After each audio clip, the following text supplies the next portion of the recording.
Seguimos en este domingo, en este mediodía de domingo. Muchísimas gracias por seguir sumándonos, Patricia, por esos mensajes que siempre nos envía. Y vamos ahora a un tema que realmente nos preocupa muchísimo. En una semana en donde nevó en el Sahara, España se inunda, nosotros vamos entre estos contrastes de sequía e inundación. Por eso queríamos hablar sobre esto de los problemas ecológicos y las innovaciones y las nuevas ideas para abordarlos. Vamos a hablar ahora con Valeria Berros. Ella es doctora en Derecho, docente e investigadora de la Facultad de Ciencias Jurídicas y Sociales de nuestra Universidad Nacional del Litoral, especializada en epistemología, en Derecho de Daños y Derecho Ambiental. Y está trabajando sobre un proyecto, el proyecto Meulen, y sobre eso queríamos hablar. Bienvenida Valeria, muchísimas gracias. Muchísimas gracias Luz por la invitación, y sí, efectivamente hace ya varios años, ahora estamos en etapa de evaluación del tercer Meulen. Es un proyecto de investigación que se dedica puntualmente a las nuevas ideas o las innovaciones jurídicas que existen en materia ambiental en nuestra región, principalmente en América Latina, que hoy en día es un lugar en el cual ha habido mucha creatividad jurídica y muchas ideas que han renovado la discusión sobre la justicia ambiental y ecológica en general y sobre el derecho ambiental también. Sobre todo lo que trabajamos son estas perspectivas que intentan descentrar al humano y empezar a pensar en términos más de interrelación entre el mundo humano, no humano, que es lo que se suele conocer como giro ecocéntrico latinoamericano. El hombre en ese ecosistema y cómo lo relacionás al ecosistema con el hombre y el hombre con el ecosistema. Sí, que eso es una discusión filosófica de todo tipo, interpela muchísimas áreas del conocimiento, pero también interpela el derecho, particularmente porque el derecho se ha comenzado a hacer eco de todas estas ideas. Y un punto muy central para América Latina fue en su momento, en el año 2008, la reforma constitucional de Ecuador. Ajá. Ese fue como un parteaguas, porque esa constitución es la primera constitución en el mundo que reconoce a la naturaleza como portadora de derechos que le son propios.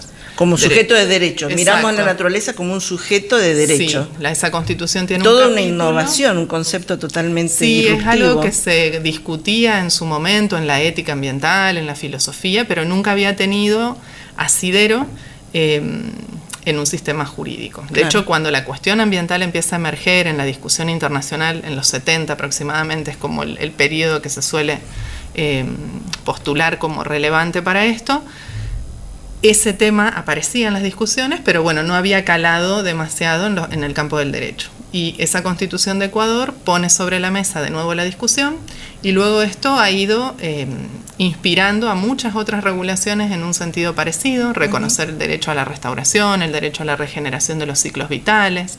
Depende mucho de las formulaciones de los países. Bolivia fue quien secunda después también este mismo proceso con una reforma constitucional también, pero especialmente con un par de leyes nacionales. ¿Es Latinoamérica un poco el faro de este concepto? Sí, Latinoamérica abre muchísimo esa discusión. Después es cierto que en otras latitudes del mundo se va en una dirección más o menos parecida y fenómenos sumamente interesantes, por ejemplo en Nueva Zelanda, a donde ahí tal vez no estamos hablando de una nueva constitución, pero sí de acuerdos muy innovadores entre el Estado neozelandés y las comunidades maoríes, que también están en una dirección de ese tipo, ¿no? Un poco en una especie como de repensar esa mirada más dicotómica que solemos tener acerca de la naturaleza y la sociedad. Y protegiéndola. También, y protegiéndola, bueno, el derecho es una de las herramientas que tenemos en esa dirección. Qué linda discusión se me ocurre para dentro del campo del derecho, en donde el derecho siempre va a legislar después del hecho social. Y ustedes en este sentido se están adelantando y están cambiando también la mirada del ecosistema como sujeto de derecho. Bueno, sí, son dos cosas que se van dando en paralelo, porque es cierto que, bueno, existían estas discusiones. Luego también hay como un diálogo importante con las comunidades indígenas que tuvieron mucha presencia en esos procesos de debate constituyente y legislativo, y eso después fue inspirando a un montón de otros países en esta región y en otras, e incluso también lo que empieza a pasar es que algunos tribunales empiezan a interpretar el derecho ambiental más clásico en ese mismo sentido ecocéntrico, entonces no tienen la norma, pero interpretan el derecho de modo tal que también reconocen, por ejemplo, ríos como sujeto de derecho, les nombran guardianes, Eso pasa mucho en Colombia. Entonces hay una serie de ríos que, además de ser reconocidos como sujeto, tienen guardianes que son representantes del río. Es pararse en otro lugar, sí, mirarlo desde otro lugar. Esas guardianías integran comunidades, sector científico, comunidades locales, bueno, depende mucho del diseño que se desarrolla.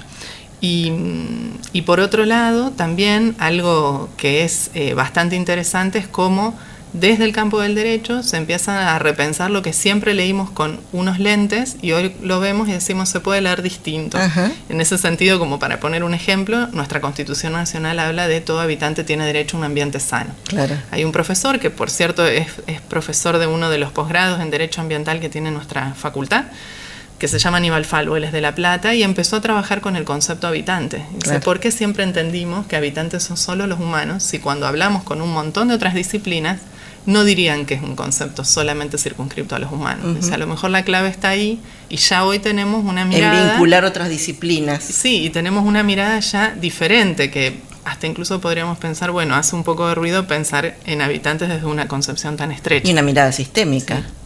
Y bueno, y eso si uno piensa en otras constituciones que directamente usan la palabra todos, claro, porque todos seríamos solo las personas. Oh, dan vuelta la mirada, sí, y el concepto.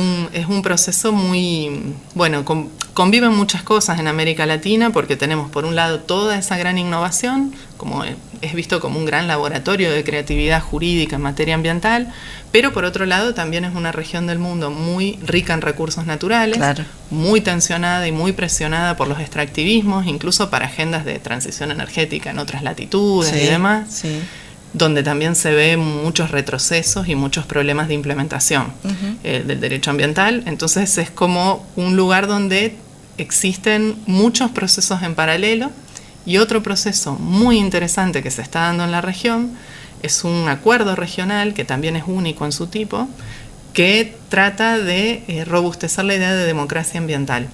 ¿Qué sería eso? El acuerdo de Escazú.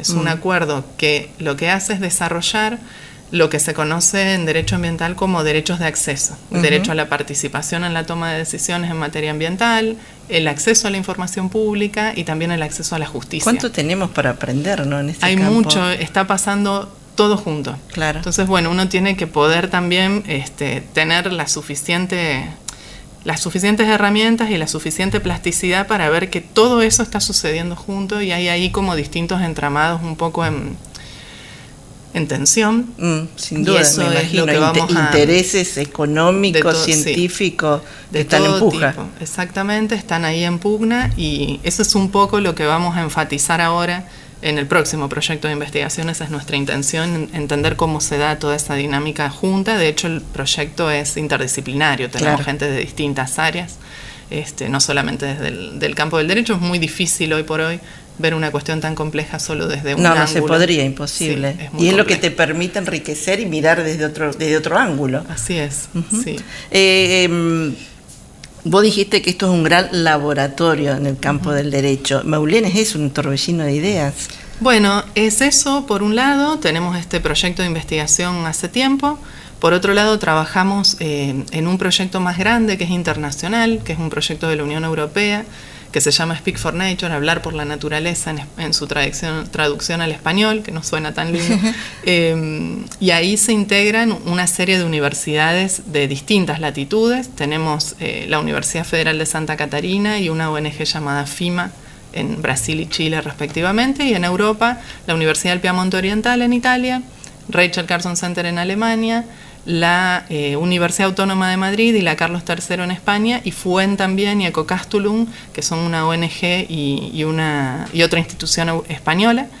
Y todos estamos como juntando esfuerzos y trabajando transatlánticamente, por decirlo de alguna manera, sobre estos mismos temas, ¿no? La justicia ecológica y cómo se despliega. Entonces también podemos ver no solo lo que pasa en nuestro contexto, en nuestro país y en nuestra región, sino ponerlo en debate y en diálogo con otras ¿qué es lo que te permite instituciones? Enriquecer? Sí, de hecho está viniendo mucha gente y nosotros también estamos viajando y demás para llevar adelante este proyecto que dura 4 años, estamos justo en la mitad en este momento. Y después también tenemos un proyecto de extensión universitaria que hace referencia justo a lo que te conté sobre el tema de Escazú, hace alusión al acceso a la justicia a nivel territorial.